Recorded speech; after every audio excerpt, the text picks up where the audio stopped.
are you going? What do you want? Together we'll find the ideal path on the Way to Wow Show with your host, Kevin Bemmel.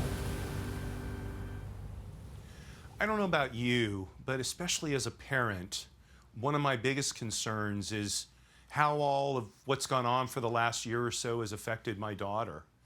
So this week on the Way to Wow Show, I've asked to have Kevin Sved, a friend of mine who's been involved with education and child development for over 3 decades, come and talk to us about what are the areas of concern that we should be looking at, and how can we deal with those. So I think you'll really find something worthwhile that you can use on a practical basis. In fact, even if you don't have children, if you're around children or young people, teenagers, I suspect what Kevin's going to say will be very, very useful to you.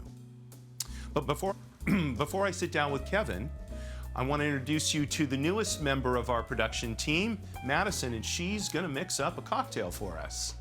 So what have you got on tap here, huh? Well, I would like to first start off with thank you for having me. I'm super happy to be able to make us both a drink. I picked this one because of the segment that you have been listening to, you know, everybody like kind of talk about education.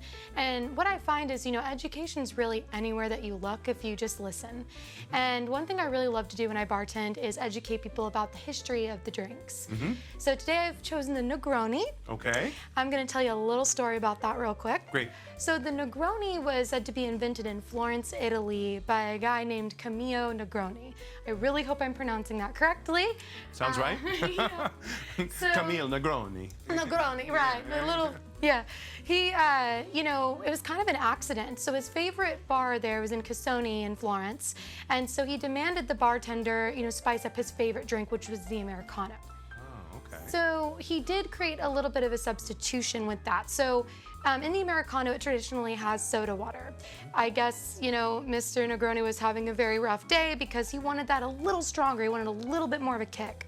So instead he substituted it with gin. Oh. And that fateful substitution led to one of the most popular stirred drinks in history. Okay, great. So fun? how do we make one? So we're gonna have a little bit of sweet vermouth, Campari, and I love the Botanist gin. It's kind of my favorite. Absolutely. So what we're gonna do is this is actually going to be stirred and not poured. So I'm just gonna take these and I'm just gonna get a little bit of ice. Okay. Yeah. Oh, sorry. All right. Ooh, okay. It's just water. The ice is having some fun with me today. Yeah, you know. All right, here's some good pieces. As long as it doesn't rebel too much, we'll let it stay. Right. All right. Okay.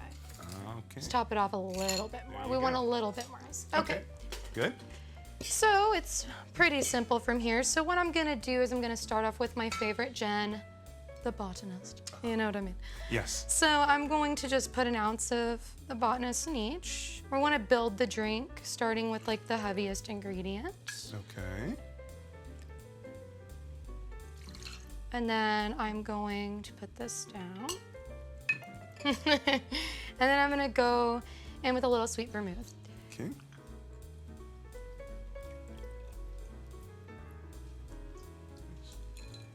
It's about 3/4 of an ounce of the sweet vermouth. Yeah, a You got little enough bit. there, or do we need the next bottle? Actually, yes, I would like a refill, please. Thank you. Here you are, mademoiselle. Thank you very much. I don't know what the Italian equivalent of mademoiselle is. Right? So, Me either. yeah, you know, I'm deficient in my Italian. The American way is just ma'am. Yeah, well, right. Just say it slowly enough and loud enough and people will understand. Exactly. And then we're gonna top that off with a little Campari. Okay. And you know, the measurements don't have to be super exact, especially because these, just kind of whatever fits. Okay, so then I'm gonna take my lovely orange here and a little peeler. And we're gonna, you know, we're gonna do the nice twist of that orange peel. Okay. Because I feel like it kind of just makes it. And you know, because this drink is traditionally a little bitter, I actually like because I mean, you could like swap the gin for bourbon. I mean, what I love about this is it's very versatile. Oh, okay. So, you know, with me, I really like to put a little bit of orange juice to kind of break up that bitterness. Oh, okay, yeah, for sure. But it is traditionally, you know, supposed to be bitter and supposed to kind of wake you up a little bit. Yeah, I mean, from what I've learned from other bartenders, a lot of cocktails, especially in the, you know, early part of the 20th century, had that bitter, you know, taste to them, and I think bitter is healthy. So see, we're making a healthy cocktail. That's how I like to think of it. Right, exactly. So, your Negroni. Ah, thank you. Absolutely. Cheers, huh? Cheers. Be ready. Right? Yeah, very Kind good. of good. Spicy? Nice. Yeah. Well, welcome to the team. Thank you so much. Lovely to be here. I'm gonna go talk to Kevin.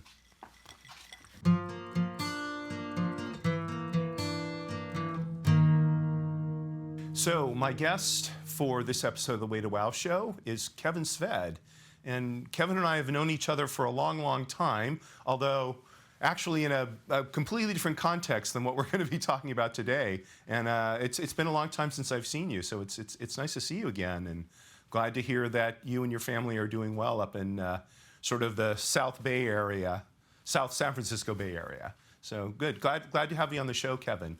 I'm going to read a short bio about you so people you know who you are, and then we'll just chat for a few minutes. Thanks for having me here, Kevin.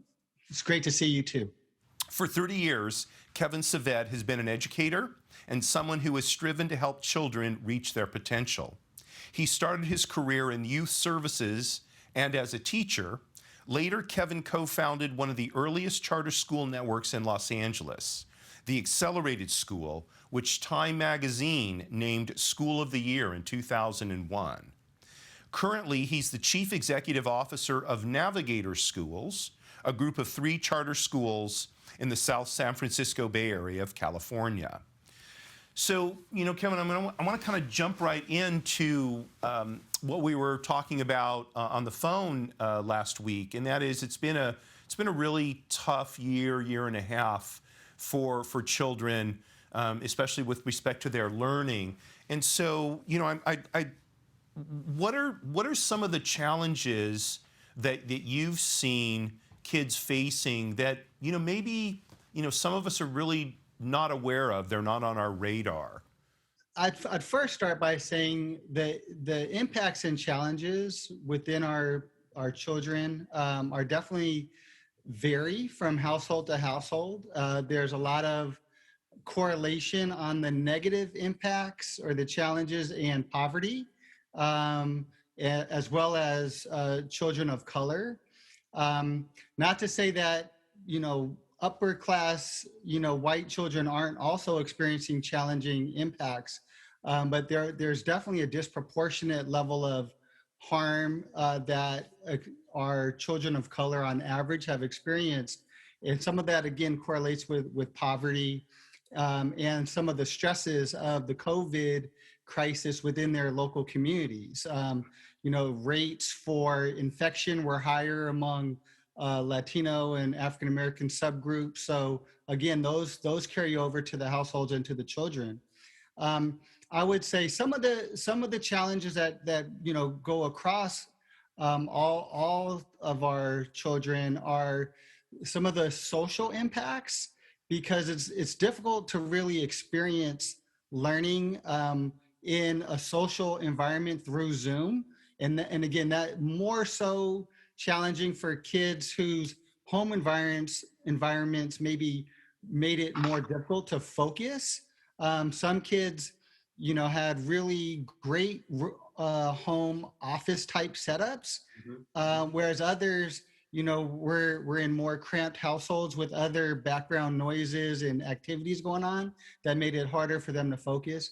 Some of our students are just more socially, that's like their kind of superpower is being in a social environment, and so being isolated was particularly challenging for those students. My youngest son, for example, who was in his senior year in high school, he's very social. It was a very difficult transition for him. Whereas other students who are more, let's say, internal focused, or um, the exact word is slipping my mind, Kevin. Introverted or shy? Introverted. Yeah, thank you. Yeah, uh, children who are more introverted actually thrived um, in a more distance learning environment. And then looking at the learning loss, or the lower academic progress than we're expected, that we usually expect to see within a calendar year, an academic year, we've definitely noticed a drop. And so it's going to be a learning gap that's going to take time to recover and bring students up to close that achievement gap. So I think you've at least partially answered my next question, but I'll ask it anyway, and that is, it seems to me, just looking at the situation for my own daughter, there have been some short-term impacts that I think, even now when she's, back in live classes, have, pretty much worked themselves out. But I think there's some longer-term impacts as well that, I wonder, will they ever be worked out? And you mentioned, a couple of those. Are there other short and or medium long-term impacts that, especially parents, but people who are dealing with, children, younger people, we should be aware of these impacts, and so that we understand the context in which, children are living their lives now?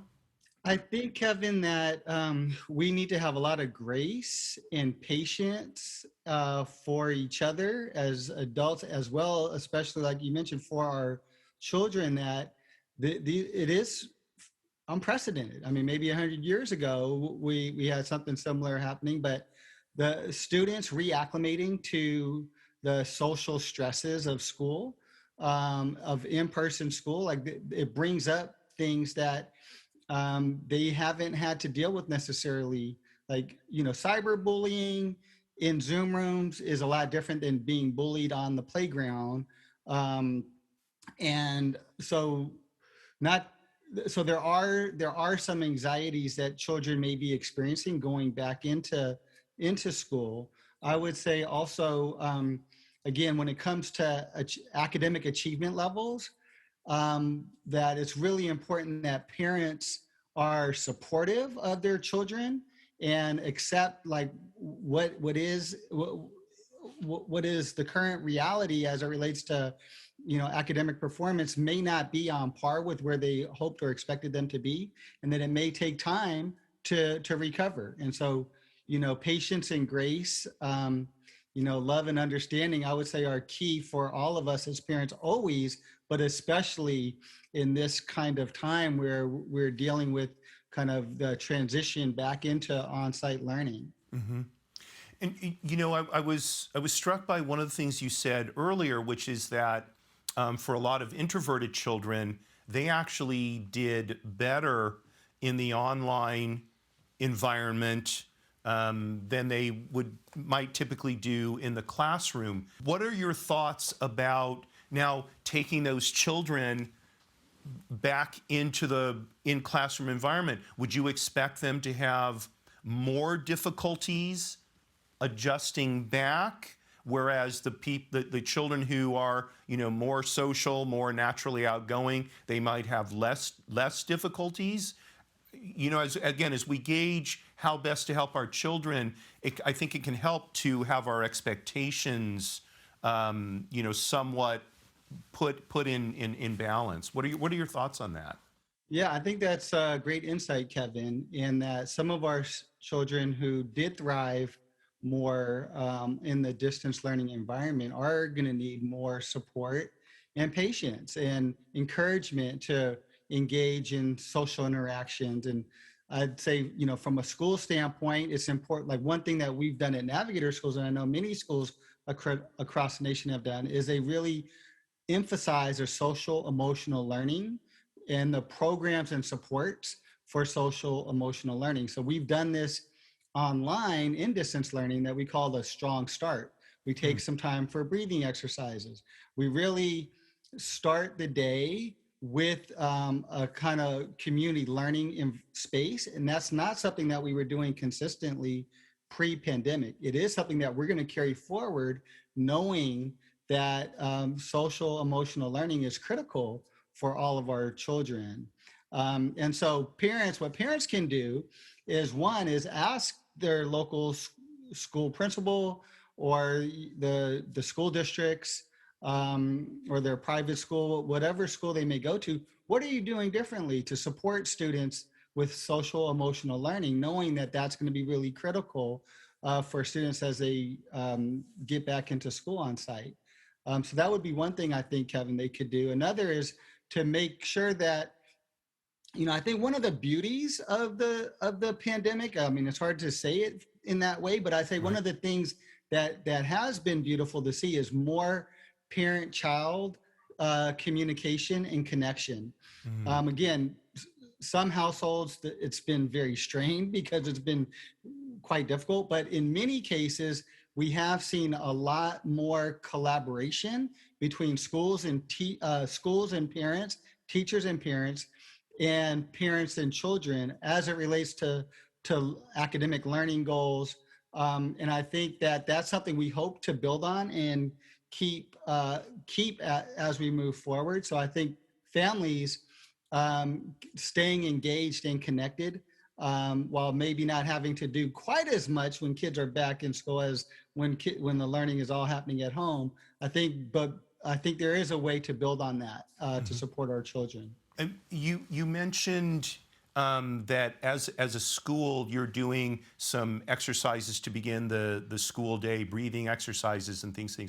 Are these things that parents might want to consider, doing with their children, maybe in the morning before they go to school, or maybe even in the car right before they drop them off, looking for something maybe small and short that they can do to help support that emotional learning, even if it's just for a moment or two? Should we be looking for those to do something like that? I think that's a great idea, Kevin. Turn down the music, or put on something different than news radio, and do some mindfulness and breathing on the way in. I think that's a great suggestion. We're going to be into summer vacation here pretty soon, and it seems to me that that presents parents with an opportunity. Maybe it presents schools with an opportunity as well to potentially either make up some of that lost ground that you were talking about, or deal with some of these more complex emotional issues that we may be facing. What are your thoughts about how we can use the summer to best help children, kind of get back into whatever a new normal life is going to be for them? It's a great question, Kevin. So here at Navigator Schools, we are doing our kind of typical summer program for students that are scoring kind of on the lower levels of academic proficiencies.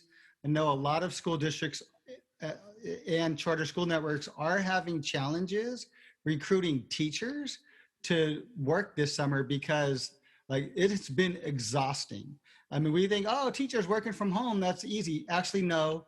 A lot of planning for Zoom meetings, being on Zoom, teaching reading through Zoom with kindergartners and first graders is exhausting. And now, many schools throughout the state are back in action, hybrid program, AM, PM, and distance learning.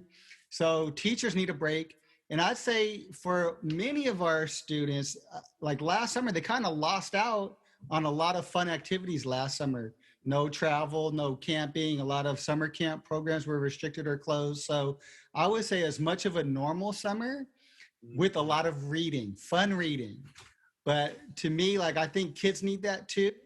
And we're looking at the following summer, the summer of 2022, as really gearing up to have more of the learning loss mitigation strategies there as well. because again, this is probably not going to be something that we're going to close in 1 year. So we're looking at that as well as beefing up our intervention strategies for the coming school year. So a lot of summer reading and a lot of fun, it sounds like, for kids. Any other sort of concluding thoughts you can share with us? Philosophy in 10 words or less we can kind of stick in the back of our brains to have with us as we sort of pursue helping our children. I guess the only thing that really comes to mind, Kevin, that I haven't said is, well, I know this is in the mental pillar, how important it is to think of ourselves as integrated human beings, and particularly in education, the integration of the social emotional learning side with the intellectual and mental side. And that's been just so profound in this as we deal with the pandemic, and how important it is that we remember the integration of the social emotional learning with the academic and intellectual learning as well. Well, and you know what? It's always great when one of the guests reminds me that although we tend to talk about life in terms of these 3 pillars, indeed they are meant overall to be an integrated whole, physical, mental, and spiritual, right? And I think, as you so rightly put out, as you so rightly said, having grace with our children and with our other family members and other people we meet brings kind of that spiritual aspect into it, and going out and having some fun brings in the physical. So indeed, all of the pillars and all of the realms, looks like we've got to keep those in mind as we go forward. Absolutely. Well said, Kevin. Thank you. So Kevin, thank you so much for coming on with us today, coming on the Way to Wow show and sharing your thoughts, your insights from a long, long career dedicated to helping children. I really appreciate it very, very much, and I wish you and your family a smooth wrap up to the school year and a wonderful summer filled with fun. Thank you so much, Kevin. Best wishes to you and your family as well. It was a pleasure to be here. So that's our show for this week. I think it's really nice to hear from someone whose expertise comes from being in the trenches for decades and decades. Kevin really has a clear sense of what's going on with our children. And I think with parents, teachers, etc. as well. I loved how he said we should treat each other with grace going forward. It's easy to put the blame on teachers or children or parents or whatever. It's been a tough time for people, and I think we can all use a little bit of break. For this summer, I think Kevin's advice makes a lot of sense. Let's read. Let's immerse ourselves in good, fun books. Get out and have a fun time, and just let the cares of the past time maybe slide off our shoulders a little bit. Enjoy life as we work our way to wow. If you've got a thought about how we can make the show better, someone you'd like to see, maybe you think you ought to be a guest on the Way to Wow show, let us know. Drop us a comment, go to our website, whatever works for you. Courage at all times, my friends. Marie, darling, you are still my belle.